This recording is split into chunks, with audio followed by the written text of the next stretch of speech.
ফেরাউনের হত্যার ষড়যন্ত্র রক্ষার জন্য হযরত মূসা আলাইহিসসালামকেও অন্যত্র হিজরত করতে হয়েছে। এটি ছিল মহান আল্লাহ তাআলার অনন্য নিদর্শন। মূসা আলাইহিসসালামের বয়স যখন ১৭ বছর, বিবি আছিয়া মূসা আলাইহিসসালামকে তার মায়ের নিকট না রেখে রাজমহলে এনে রাজকীয় কাজকর্ম, রাজকীয় চালচলন ও আচার আচরণ শিক্ষা দেওয়ার জন্য নিজের নিকট নিয়ে আসলেন। স্বর্ণখচিত পোশাক পরিচ্ছদ এবং মণিমাণিক্য খচিত শাহী তাজ এবং শাহী ঘোড়াসহ ৪০০ দাস তার খেদমতে রাখলেন। তিনি এসব পোশাক পরিধান করে রাজকীয় অশ্বে চড়ে বিভিন্ন স্থানে ঘুরে বেড়াতেন। তিনি যখন এভাবে রাজকীয় পোশাকে চলাফেরা করতেন, মানুষ তাকে ফিরআউনের পুত্র বলে জানত। এ সময়ের মধ্যে তিনি ইলম ও হিকমতের অধিকারী হলেন।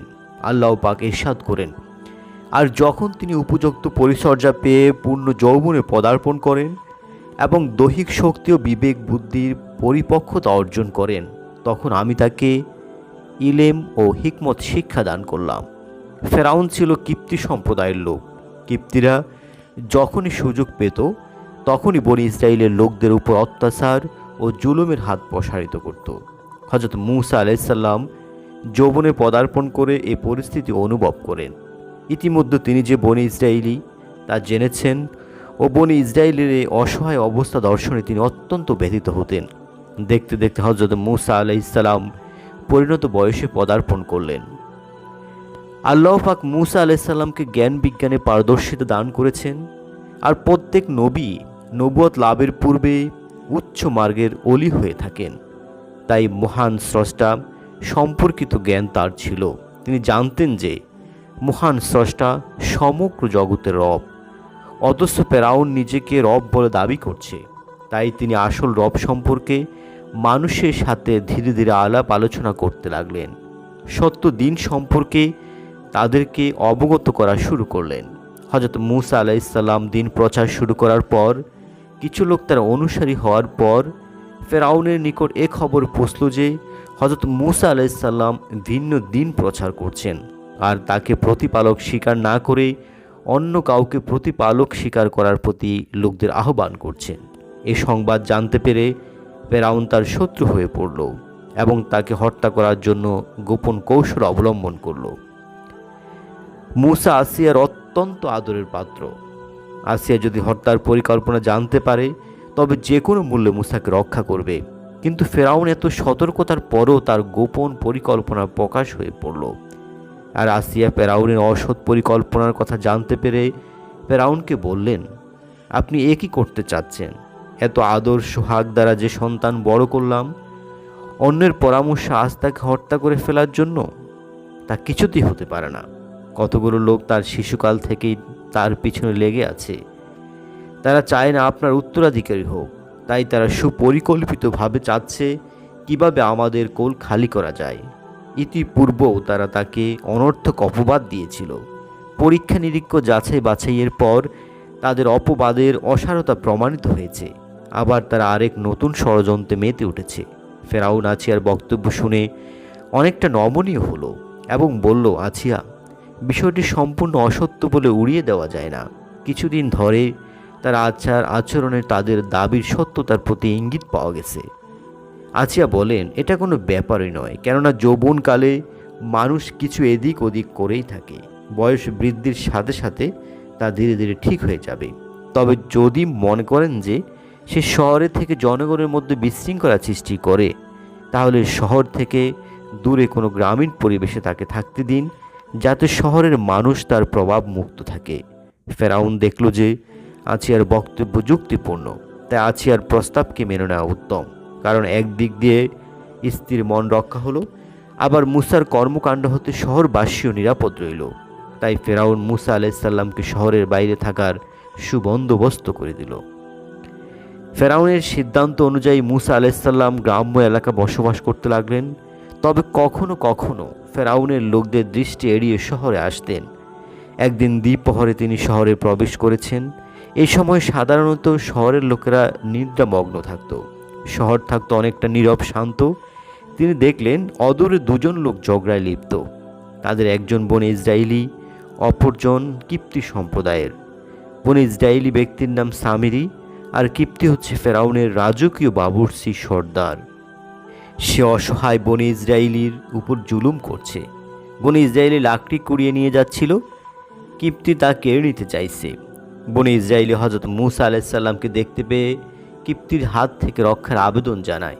তিনি কিপ্তিকে বলেন, এ বেচারাকে ছেড়ে দাও। কিপ্তি বলল, দেখুন, এই লাকড়ি রাজকীয় ছোলার জন্যই তার থেকে নেওয়া হচ্ছে। মূসা আলাইহিসসালাম ক্রোধান্বিত হন, কেননা রাজপুত্র হিসাবে রাজদরবারে, রাজপ্রাসাদে, বাইরে, সর্বত্র সর্বসাধারণের নিকট তিনি সম্মানের পাত্র।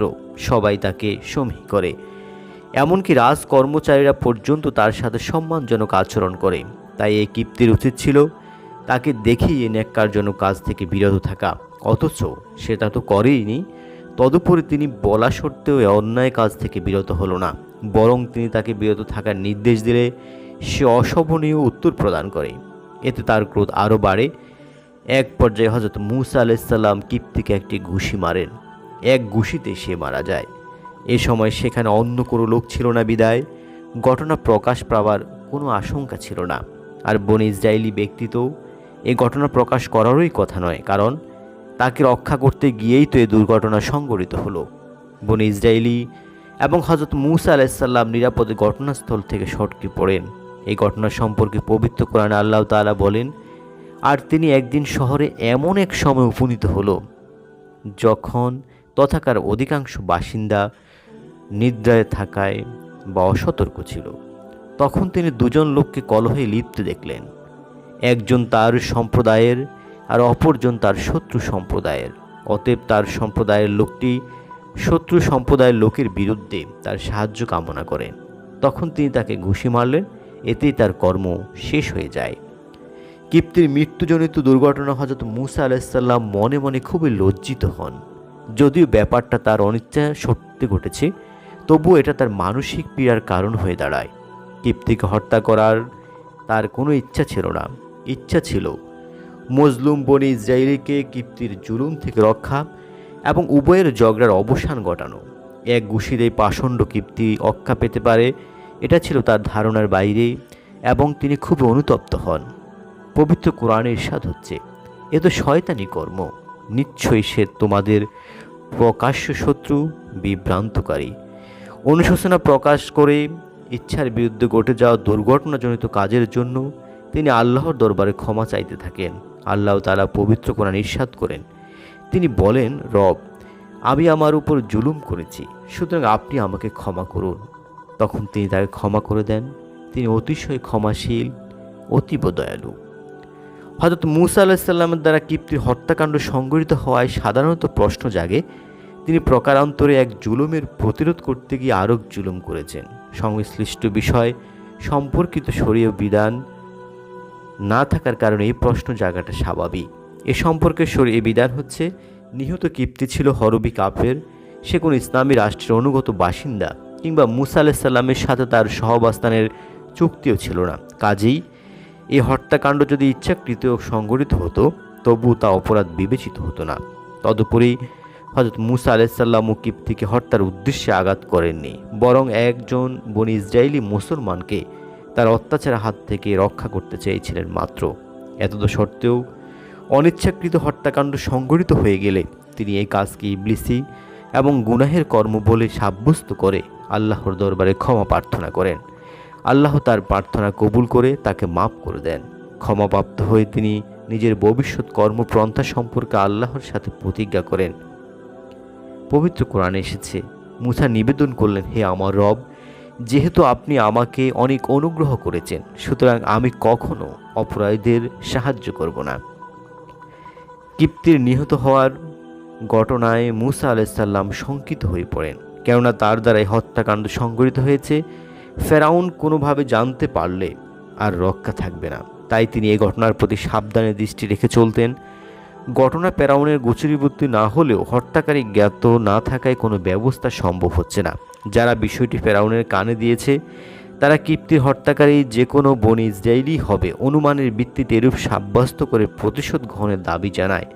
তারা এও বলল, এ হত্যাকাণ্ডের বিচারে কোনো প্রকার নমনীয়তা তারা সহ্য করবে না।